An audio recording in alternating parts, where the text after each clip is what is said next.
Hello friends, हमारे YouTube channel take solution में आपका एक बार फिर से स्वागत है। फ्रेंड्स, हमारे पास क्यूरी बहुत सारे ऐसे क्यूरीज आ रहे हैं जिसमें ये पूछा जा रहा है कि सर क्या हम आरसीएम का आईटीसी 2 साल पुराना आरसीएम हमारा है और उसका टैक्स हमने 2 साल पहले जमा नहीं किया। सपोज करो फाइनेंशियल ईयर 19-20 का कोई आरसीएम है और उस आरसीएम का टैक्स हमने फाइनेंशियल ईयर 19-20 में पेड नहीं किए। अब हम उस आरसीएम का पेड करना चाहते हैं और उसका आईटीसी क्लेम करना चाहते हैं, तो क्या आईटीसी मिल जाएगा?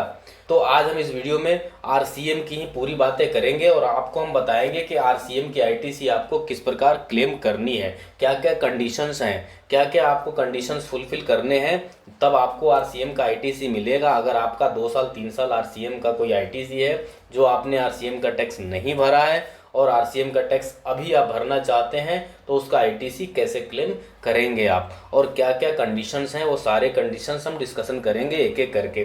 तो वीडियो में शुरू से अंत तक आप बने रहिएगा। अगर आप पूरा वीडियो नहीं देखेंगे तो आपका पूरा कंसेप्ट क्लियर नहीं होगा। आप इस वीडियो में शुरू से अंत तक बने रहिएगा। तो चलिए वीडियो शुरू करते हैं। तो सबसे पहला जो है आपको रूल 36 देखना पड़ेगा। तो सबसे पहले आपको रूल 36 पढ़ना पड़ेगा। रूल 36 में क्या कंडीशन दी गई है? तो रूल 36 बोलता है documentary requirements and conditions for claiming input tax credit. मतलब कुछ डॉक्यूमेंट्स रिक्वायरमेंट है अगर आप इनपुट टैक्स क्रेडिट क्लेम करना चाहते हैं। तो हमारा आरसीएम का केस है तो हम केवल आरसीएम वाले पॉइंट ही कवर करेंगे, क्योंकि अगर पूरा पॉइंट कवर करते हैं तो वीडियो लंबी हो जाएगी। हमें केवल आरसीएम की क्यूरी शॉर्ट आउट करनी है, इसलिए हम आरसीएम का पॉइंट पढ़ेंगे। तो आरसीएम के पॉइंट के लिए आप पढ़िएगा रूल 36 सब रूल 1 के clause B. Sub rule 1 clause B क्या क्या बोलता है? An invoice issued in accordance with the provision of clause F of subsection 3 of section 31 subject to the payment of tax। तो रूल 36 सब रूल 1 के clause भी बोलता है कि आपके पास इनवाइस होना चाहिए, वैसे इनवाइस होना चाहिए जो सेक्शन 31 में टैक्स इनवाइस की बात की जाती है। तो सेक्शन 31 के सबसेक्शन 3 है, सबसेक्शन 3 है, उसके अंदर क्लॉज एफ है, उसमें बताया गया है कि किस तरह के डॉक्यूमेंट्स आपको रिक्वायरमेंट है आरसीएम की आईटीसी क्लेम करने के लिए। तो चलिए हम चलते हैं सेक्शन 31 में। तो सेक्शन 31 बोलता है कि टैक्स इनवाइस, मतलब सेक्शन 31 बोलता है टैक्स इनवाइस, मतलब इसमें टैक्स इनवाइस की बात की जाती है कि आपके पास टैक्स इनवाइस होना चाहिए।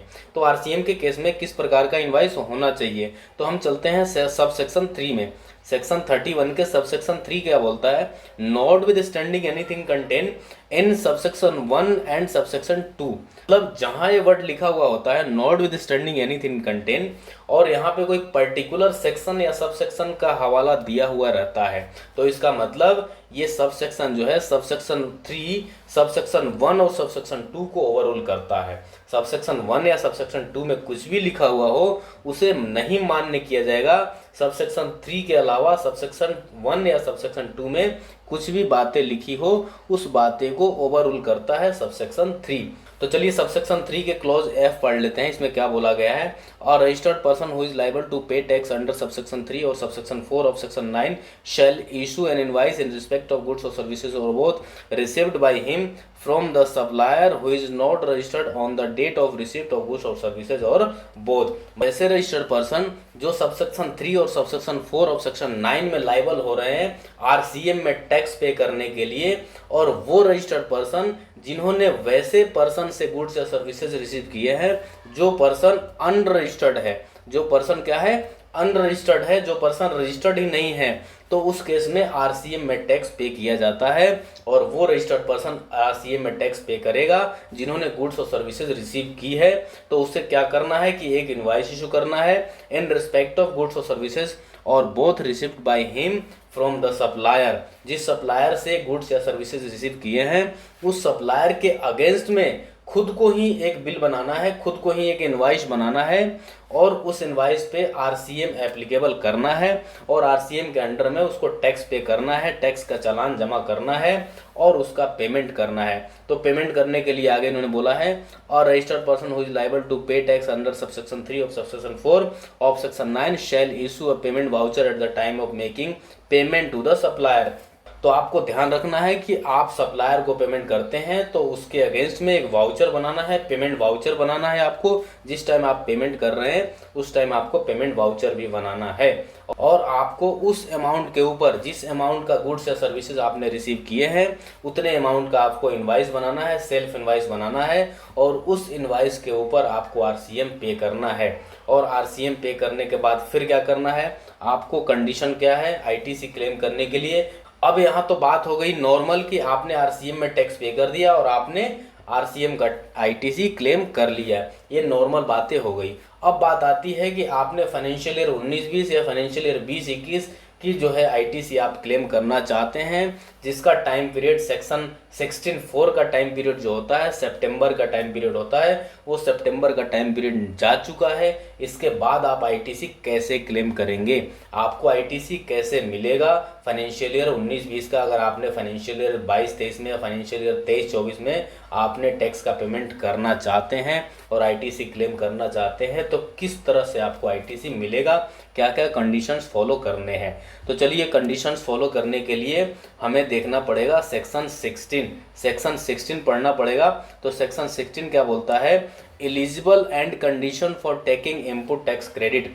मतलब सेक्शन 16 में बोला जाता है कि आप एलिजिबल कब होंगे आईटीसी के लिए, मतलब आईटीसी के लिए कब एलिजिबल होंगे आप, ये बोलता है सेक्शन 16। तो सेक्शन 16 के सबसेक्शन 2 में क्या बोला गया है, notwithstanding anything contain in this section, no registered person shall be entitled to the credit of input tax in respect of any supply of goods or services or both him unless. मतलब वैसे registered person, यहाँ भी एक चीज को ध्यान रखिएगा आप कि यहाँ भी बोला गया है notwithstanding anything contain in this section, मतलब यहाँ पर पूरे सेक्शन को ओवररूल किया जाता है। यहाँ पे कोई पर्टिकुलर सेक्शन नहीं दिया गया है कि हम जो है केवल इसी सेक्शन को ओवररूल करते हैं, यहाँ पे पूरे सेक्शन को ओवररूल कर रहा है। इन दिस सेक्शन मतलब यहाँ बोला जा रहा है इन this section, in this section का मतलब सेक्शन 16 को, पूरे सेक्शन को ओवररूल कर रहा है। और यहाँ बोला जा रहा है, यही पॉइंट है आपको ध्यान देने की, अगर आप आरसीएम क्लेम करना चाहते हैं, 2 साल पुराना आरसीएम क्लेम करना चाहते हैं, फाइनेंशियल ईयर 19-20 का, फाइनेंशियल ईयर 18-19 का आरसीएम का टैक्स फाइनेंशियल ईयर 23-24 में पे कर रहे हैं, और अगर आप आईटीसी क्लेम करना चाहते हैं, तो इस पॉइंट को आपको ध्यान रखना है कि ये पॉइंट क्या बोलता है। ये पॉइंट बोलता है कि not with standing anything contain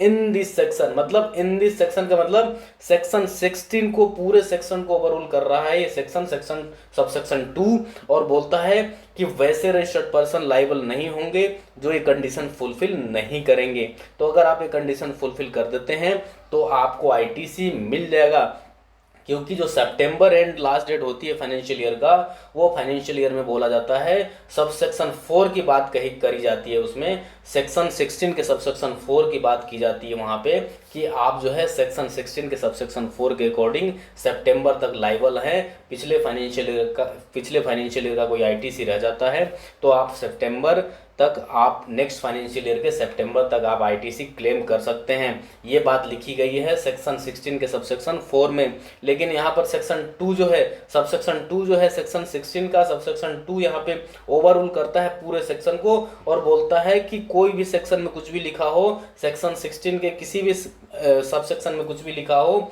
उसे हम ओवररूल करते हैं, और आपको इन कंडीशन को फुलफिल करना है, और इन कंडीशन को फुलफिल करने के बाद आपको आईटीसी मिल जाएगा।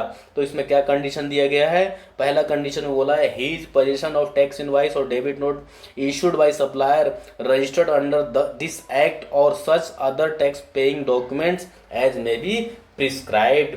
मतलब आपके पास टैक्स इनवाइस डेबिट नोट होना चाहिए जो सप्लायर के द्वारा इशू किया होता है। ये तो आईटीसी के केस में हो गए, नॉर्मल आईटीसी के केस में कि आपने गुड्स परचेज किया और आपके सप्लायर ने आईटीसी के लिए डेबिट नोट या टैक्स इनवाइस इशू किया है, तो आप आईटीसी क्लेम कर पाएंगे। ये तो नॉर्मल आईटीसी की बात हो गई। इसके अलावा he has received the goods or services or both, आपने गुड्स या सर्विसेज दोनों रिसीव करी है, आपने एक्चुअली में गुड्स या सर्विसेज रिसीव करी है। अगर आपने गुड्स या सर्विसेज रिसीव नहीं करी है तो आपको आईटीसी नहीं मिलेगा, तो ये भी कंडीशन आपको फुलफिल होना चाहिए। इसके अलावा क्लॉज सी बोलता है कि subject to the provision of section 41 the tax charge in respect of such supply has been actually paid to the government. ये पॉइंट बड़ा इंपॉर्टेंट है, ये पॉइंट ध्यान देने वाली बात है। इस पॉइंट पे आप ध्यान दीजिएगा। इसमें बोला है कि सेक्शन 41 करता है पेमेंट ऑफ टैक्स की, कि जो आपने बिल के ऊपर, जो आपने इनवाइस के ऊपर टैक्स चार्ज किया है, उस टैक्स का पेमेंट एक्चुअली गवर्नमेंट को पेड किया गया है नहीं किया गया है। तो इसको ध्यान देना है आपको कि एक्चुअली पेड, यहाँ पर क्या बोला गया है कि such supply has been actually paid to the government either in cash or through utilize of input tax credit admissible in respect of said supplies. और आगे बोला जा रहा है कि या तो आपने उस टैक्स का पेमेंट कैश के थ्रू या आपने यूटिलाइजेशन किया है इनपुट टैक्स क्रेडिट का। नॉर्मल आईटीसी में इनपुट टैक्स क्रेडिट का यूज करते हैं और आरसीएम के केस में कैश का यूज करते हैं। तो यहाँ दोनों बातें लिखी गई है कि या तो आपने कैश में पेमेंट किया है उस इनवाइस के अगेंस्ट में, जो इनवाइस के ऊपर टैक्स लगा हुआ है, आरसीएम आपने जो आरसीएम का इनवाइस बनाया हुआ है, सेल्फ इनवाइस जो आपने बनाया हुआ है, उस पर जो टैक्स लगा हुआ है 18% या 5%, जो भी टैक्स चार्ज आपने किया है, उस टैक्स का पेमेंट आपने कैश या क्रेडिट के थ्रू यूटिलाइज किया है तो आरसीएम का टैक्स कैश में पे किया जाता है। तो यहाँ पर कैश की भी बात लिखी हुई है। तो यहाँ बोला जा रहा है कि या तो आपने कैश में या तो आपने क्रेडिट लेजर का यूटिलाइज करके आपका टैक्स का पेमेंट किया हुआ होना चाहिए। तो ये भी कंडीशन आपका सेटिस्फाइड होनी चाहिए। ये बहुत बड़ा इंपॉर्टेंट पॉइंट है कि आपका पेमेंट कैश में होना चाहिए। आरसीएम का पेमेंट कैश में किया जाता है तो आपका कैश में पेमेंट किया जाना होना चाहिए। इसके अलावा अगला पॉइंट है, अगला इंपॉर्टेंट पॉइंट क्या है, अगला पॉइंट में इन्होंने बोला है he has furnish the returns under section 39। मतलब सेक्शन 39 के अंदर कौन सी रिटर्न फाइल की जाती है? सेक्शन 39 के अंदर रिटर्न 3B फाइल होती है, जीएसटीआर 3B की रिटर्न फाइल होती है। तो आपने टैक्स का पेमेंट कर दिया, आपने गुड्स और सर्विसेज रिसीव किए, आपके पास टैक्स इनवाइस है जो सेक्शन 31 सब सेक्शन 3 के क्लॉज F के अकॉर्डिंग आपके पास इनवाइस है, सेल्फ इनवाइस है, और आपने गुड्स या सर्विसेज रिसीव की है और उस इनवाइस के ऊपर जो टैक्स चार्ज किया है उस टैक्स का पेमेंट आपने कैश के through actually paid to the government in cash. मतलब आपने कैश के थ्रू गवर्नमेंट को पे कराया है और आपने 3B की रिटर्न फाइल की है। जब आप ये कंडीशन फुलफिल कर लेते हैं तो आपको आरसीएम का आईटीसी मिल जाएगा, क्योंकि यहाँ पर वो वाली कंडीशन नहीं आता है कि आपने सितंबर एंड ऑफ फाइनेंशियल ईयर या annual return which ever is earlier. ये बात सेक्शन 16 सबसेक्शन 4 में लिखी गई है। सेक्शन 16 सबसेक्शन 2 ये ओवररूल करता है पूरे सेक्शन को। सेक्शन 16 के सबसेक्शन 2 जो है सेक्शन 16 के पूरे सेक्शन को ओवररूल करता है और बोलता है कि इस सेक्शन में, इस सेक्शन में, एक बार फिर से आपको मैं रिपीट कर रहा हूँ इस बात को कि यहाँ पर लिखा गया है notwithstanding anything contain in this section. मतलब इन दिस सेक्शन को ओवररूल करता है ये सेक्शन, सबसेक्शन 2 जो है इस पूरे सेक्शन को ओवररूल करता है और बोलता है कि हमें तो आपका ये चारों कंडीशन सेटिस्फाइड करा दो और आप आईटीसी लेने के लिए एलिजिबल हो जाएंगे। आपको आईटीसी मिल जाएगा अगर आप ये कंडीशन सेटिस्फाइड करा देते हैं तो आशा करता हूँ कि आपको ये वीडियो अच्छी लगी होगी और जो भी आपकी क्यूरी होगी, जो भी आपके डाउट होंगे आरसीएम को लेकर के कि आपका 17, 18, 19 फाइनेंशियल ईयर का कोई आरसीएम था और आपने उस टाइम जमा नहीं किए, तो अभी आप उसको आईटीसी को जमा करके, टैक्स को जमा करके और आईटीसी क्लेम कर सकते हैं। हाँ, अगर आपका छोटा मोटा आईटीसी है, 10-20 हज़ार का कोई आईटीसी है तो उसमें रिस्क लेने की जरूरत नहीं है। लेकिन अगर आपका 1 लाख, 2 लाख, 5 लाख का टैक्स का मामला हो रहा है तो बिल्कुल आप आईटीसी क्लेम कर सकते हैं, क्योंकि 10-20 हज़ार के लिए आपके पास नोटिस आ जाएगा तो 10-20 हज़ार का खर्चा वैसे ही हो जाना है। आपका प्रोफेशनल सीए एडवोकेट जो है उसकी फीस चार्ज कर लेंगे, तो इसलिए आप 10-5 हज़ार की आईटीसी है तो उसे आप बिल्कुल इग्नोर कर दीजिए। और 2 लाख 5 लाख का अगर आरसीएम का आईटीसी है तो आप बिल्कुल क्लेम कर सकते हैं और आरसीएम से लेकर के कोई भी कंफ्यूजन अब आपके मन में नहीं हो रहा होगा। Thank you so much watching for this video.